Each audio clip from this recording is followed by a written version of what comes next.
Craster Keep, oh my God, it's gorgeous. It's really, really gorgeous. That was an Ash Jeffers special. It's absolutely lovely, and it's like a kind of way beyond a log cabin in the woods. Well, I went back to the original book, George Martin's second novel, and it was a keep in name only.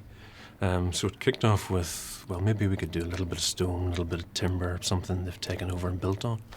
But it ended up not going that way and just being purely a timber-built structure. The design evolved into very much looking like it wanted to be kind of created from its own environment, so it was kind of logs and, it was from the timber that was actually in that location. And in fact, a lot of the wood did come from that area, trying to keep our profile, fairly kind of light-footed. We wanted the feeling of this man living, again, from his environment, so everything within Craster's came from outside. Again, taking references from the books of the skulls on pointed sticks as you approach the house. And then inside, everything was made from skins, wood, things that they'd found.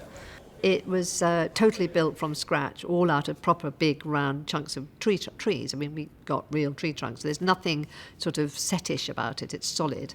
So there was a location that had an existing open space, and we kind of built within that and used very much the timber.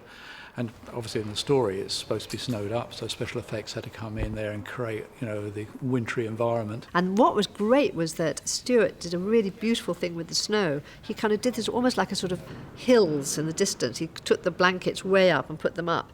We created around the set on two sides, we created a sort of false horizon to mask off so you couldn't see beyond it by putting up basically a metal fence and then draping that with a fabric and then blowing snow onto that. So that you've got this great sense of this sort of slight valley feel. It looked divine, really nice, and really kind of extraordinary place to come to.